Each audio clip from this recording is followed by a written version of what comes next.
Instead of helping Irish homeless people and people that live in their flipping parents' house and actually helping the Irish people, the ethnically Irish people first, which they should be doing, which is their duty, it's their public duty to help us first.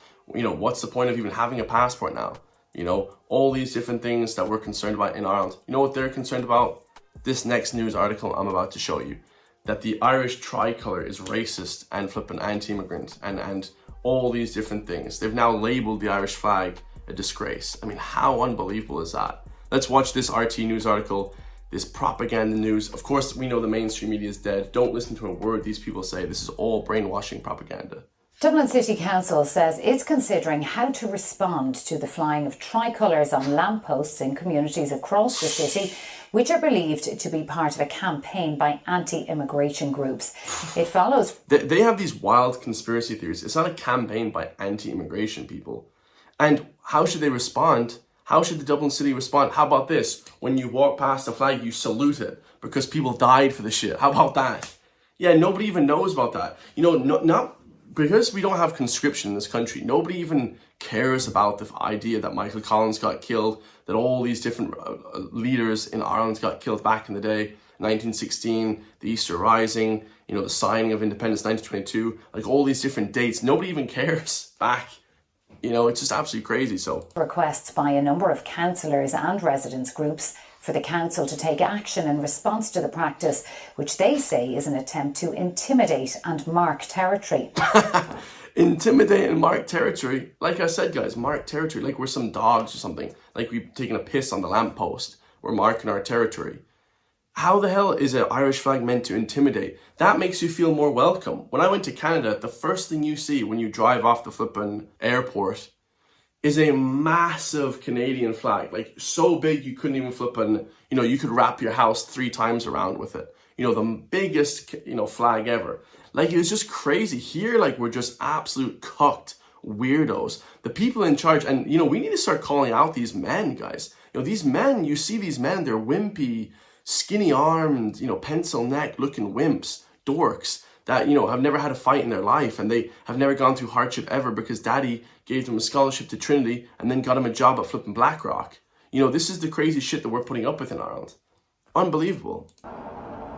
Over the summer, lines of tricolours have appeared on the streets of a number of areas across the capital, including Ballyfermot, Coolock, Finglas and the north and south inner city. Notice how they only mention the less than areas. You know, this is all psychological warfare, people. People, my beautiful Irish people, I want you to understand, this is all psychological warfare. It's like constantly trying to just ingrain into your brain, you know, through these like waves. Okay, it's only in the rough areas. It's only in the rough. That means rough people. That means rough people. They must be rough. They must be this. They must be. It's like they're trying to diminish the movement by calling us all stupid or lower class, or it's like super insulting. Like the Irish people, I don't think we don't even get it, like how insulting this is to us. Like what is it? Because you didn't grow up in a flippin' nice, flippin' beautiful mansion with your parents rich as hell, that now if you're patriotic about your country, now you're flippin', you're crazy, you're lower class, you're this, you're that. Like what psychopaths, guys, psychopaths. A number of anti-immigration campaigners have posted online in support of the erection of tricolours. Now residents of the North Strand have written to the council to ask for the flags to be removed. We're a wonderfully diverse community and neighbourhood, and that has really been added to over particularly the last decade, by all of our new neighbours who have come in. The message is coming from a very tiny minority. They're very vocal, but they are tiny. They don't speak for the rest of us. And the message seems to be one of intimidation, one of unwelcomeness and hate.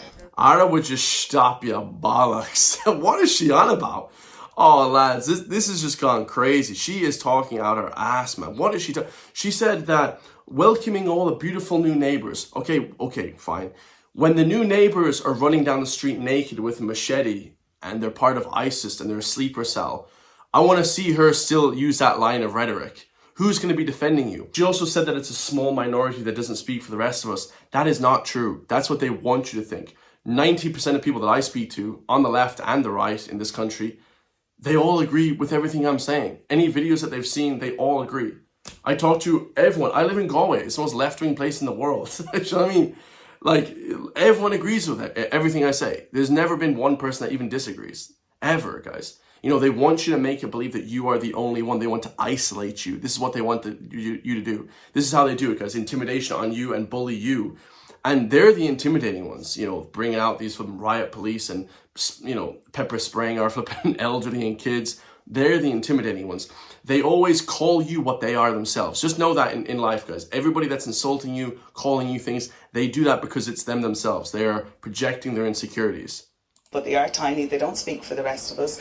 And the message seems to be one of intimidation, one of unwelcomeness and hate. The Irish flag is bringing two places together, the orange, white, and green. It's bringing peace between the orange and green.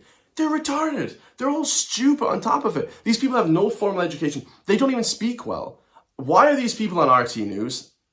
I would wash all these people. I just need to go on TV and just wash them all. Just completely destroy them. They don't allow people like me. They don't allow people like McGregor. They don't allow people like anyone, you know, anyone on the news, even Nick Delahanty, Maria Steen, we'll get to those people. They don't allow them on the TV because they would absolutely destroy them, you know, or else they throw them like really hard questions, you know. A number of public representatives have also raised questions about the flags. The patriotism that those flying these flags are borrowing from is English nationalism, and I think it's rich to hear of Irish patriots borrowing from their English cousins on this issue. We absolutely have to stamp this out. I'm calling on Dublin City Council to remove flags that are being put up with hateful intent. People are going around videoing themselves putting these flags up saying they're reclaiming our city, they're taking it back, and I think that type of hateful rhetoric has to be stamped out. What this fat boy just said, we're borrowing the idea that putting up flags, that flying a flag is borrowed from the UK. Yeah, thanks Britain. Thanks for inventing putting up flags. Like, do you see how crazy these people are? Thanks for inventing putting up flags. Like, completely delusional. He's also basically saying like a philosophical fallacy. When you are saying something like this guy said, you know, borrowing something from our colonizers or whatever, we're borrowing this idea from the British. That's a fallacy. Just because the British do something, maybe they have tea for breakfast. Okay, so we're borrowing the idea of having tea now. So now we're bowing down to the colonizers in Britain because we drink tea, because we do British things. Does that mean that we're bowing down to them? Completely illogical fallacies. These guys are completely stupid. Don't listen to a word they say. You know, this channel, guys, I know what I'm meaning to get to now in this next video. I want you all to vote for the next president, either Maria Steen, I believe that's her name, Maria Steen, or Nick Delahanty, or McGregor. One of those three candidates, you know, vote for one of these three people. They're more right-leaning, they're more conservative, they have more common sense. People ask me all the time, what's your end goal with my channel? My end goal of my channel is to wake people up, guys, and get people to vote in a different government. That's the whole thing. That's it, guys. You know, very plain and simple. Other channels, they just put up stuff, you know, to promote their own stuff. I don't know what the hell they even do, honestly. But most channels that I know, you know, the Unbroken Man, Ninja Knight, these other people that I listen to, great YouTubers, they actually want to help change society. They want to see a change in society, put up, you know, new sort of government. You know, some people I see on X, you know, I don't know what their whole motive is. They're trying to get people to speak about random things and they're trying to be comedians or something like that. I'm not really sure what their whole modus operandi is, but we are trying to actually bring in change, bring in a new president, a more right-leaning president, bring in a more right-leaning government. It would be amazing to see. Let's listen to Maria Steen. Apparently it says here, Pat Kenny is bullying Maria Steen. And this is what they do. The mainstream media will never give hard questions to these left woke Marxist candidates. They leave the hard and very tough questions for more right-leaning patriots.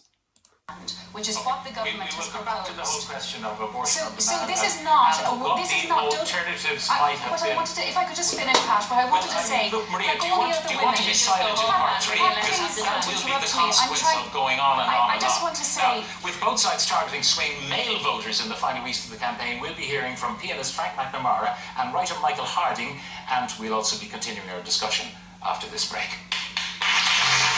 Pat Kenny is an absolute bollocks. Like, he is a shill for the Irish government. Like, he is the worst ever. So that post went crazy viral. And then McGregor retweeted that post because he was basically bullying Maria Steen there. He wasn't letting her speak. And McGregor said, try that with me, Pat. I am your one for this task, Ireland. And let me tell you this, I am relishing it. McGregor, number one.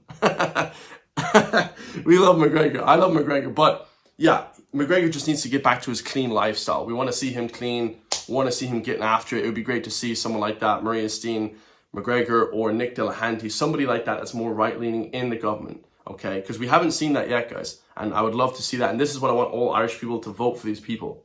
That's what I want. Vote for those people in the next presidential election. So yeah, let me know your thoughts on that. I love you all. If you want to support me as well, hit the join link underneath the video. Become a member for just €3 per month. I love you all. We have 21 members right now, so I really appreciate that. And I'll see you all in the next one, guys. Peace.